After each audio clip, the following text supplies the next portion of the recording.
Thank you so much for this great introduction, Governor Campbell, or Premier Campbell. It's exactly the way I wrote it. Just joking. He's been a terrific partner and a great, great friend, and of course we will see each other up there at the Olympics, which is going to be probably the best organized Olympics, knowing you. So thank you very much also for your invitation. I also want to thank also Governor Jose Sierra for the wonderful speech and the very profound things that you said. And you have been also an extraordinary leader, so thank you very much. Let's give him also again another big hand.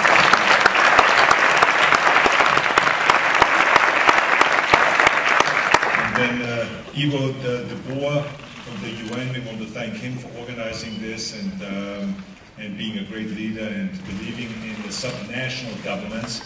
And also we have from California here some people like Linda Adams, who is in charge of the EPA. Where's Linda Adams? Stand up, Linda. Who's already let's give her a big hand. And Senator Fran Powerfully, who is a great, great leader. Where is she? Can you get up? Okay, right there. Extraordinary leader in California. Without her, we wouldn't have been able to go as far as we did with the reduction of greenhouse gases and so on. And then we have Assemblywoman Nancy Skinner. Where is she? She's also here. Let's give the I love giving the speech here just simply because I'm not the only one that has an accent. It's a good place to come. But anyway, it is wonderful to be back here again. Before I say anything and do anything, let me just thank the UN and the people who have worked very hard on this to make this whole meeting happening. Let's give them a big hand for the great, great organization. I especially want to thank Secretary General Ban Ki-moon for his early attention to the threat of global climate change. And I want to congratulate him on his great, great leadership on an issue that has brought us all together. I'm delighted and honored to be here with you in Copenhagen. This is not the first time I've been here. I've been here many, many times before, if it is for my movie promotions, or for coming here and for bodybuilding and weightlifting seminars, or just on vacation and so on.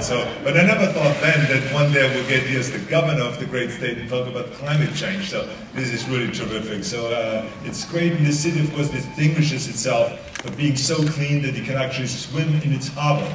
Even though I wouldn't recommend it right now because it's a little cold, of course. But how happy we would be if all the world's harbors would be as clean.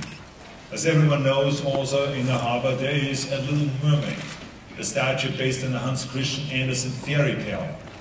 Now when I was a boy in Austria, the Andersen fairy tale that I always liked best was The Ugly Duckling. And looking back, I think the reason that I liked it was because it was a tale of transformation. That spoke to me inside. I've always believed in the tremendous power of personal transformation. The desire, and the hope, and the desperate need for planetary transformation is what brought us together here. And the question is this also a fairy tale? Is it a dream? Is it a false hope? And if it is not, how do we make it real? Is that something that we ought to discuss? And this is something that I do want to discuss here while I'm here with you. Look around this carbon-conscious city, and you should feel hope. Copenhagen is often voted as one of the most livable cities in the world. So the question really is, how do we make the world itself livable and sustainable? Certainly it would be terrific if the world's governments reached an agreement and put hard caps on greenhouse gases, while generously helping poor nations, who are least responsible for and least able to respond to climate change. Attempting to reach such an agreement is good and is actually very, very important. But why do we put so many hopes and eggs into the big international agreement basket? And according to the UN itself, up to 80% of greenhouse gas mitigation will be done at the sub-national level.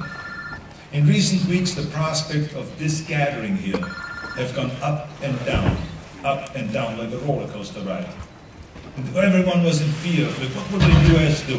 What would China do or not do? Is it going to be 20% reductions or 17% reductions? Is the base 1990 or 2005? Should it be 350 parts per million or 450 parts per million? But what if I said that international agreements, as critical as they are, would never do enough? What if we took that as a given? Wouldn't that expand the possibilities and approaches for progress we would consider? I mean, my late mother-in-law, Eunice Kennedy Shriver, the remarkable woman who started Special Olympics, an organization that dedicates itself to people with intellectual disabilities, gave me an insight on this. She was the sister of John F. Kennedy and Robert Kennedy and Teddy Kennedy, and she knew everyone in American power and politics. But she once told me that while the federal government was important for policies related to Special Olympics, such as health care, equal rights, job creation, dental care, and so on, but she never would have relied solely on the federal government to build Special Olympics. She said you needed all kinds of different elements and entities, like local government, state government, volunteers, corporate sponsors, coaches, celebrities, and of course the families.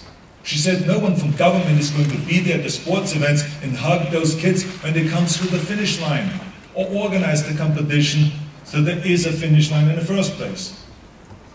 No one from government trains those kids so they don't hurt themselves or so they know how to perform those sports. She said no, that is up to many of us, many different entities. And she built a movement, a worldwide movement that has spread to 180 plus countries. So history tells us that movements began with the people, not with government. And then, when they become powerful enough, government responds. In the US, the labor movement, the women's suffrage movement, the civil rights movement, the Vietnam anti-war movement, they did not begin in the corridors of power in Washington. So there's a lesson in this for our cause. While national governments have been fighting over emission targets, subnational governments have been adopting their own targets and laws and policies. While national governments have been trying for years to define what Kyoto means, businesses are pursuing cutting-edge technologies to solve energy and environmental problems. While national governments debate how carbon caps will affect their economies compared to others, many of the citizens are seeking greener lifestyles on their own. Government clearly has a major role, there's no two ways about that, but I also believe in the power of the iconoclast and the entrepreneur and the individualist. I believe in the power of the scientist, the capitalist, and the activist. I believe in the power of the cities and the states and the provinces to be the laboratories for new ideas, which the national governments then can go and study and adopt. I mean, too often I think we fail to see the potential and the progress that is being made on all of those different levels.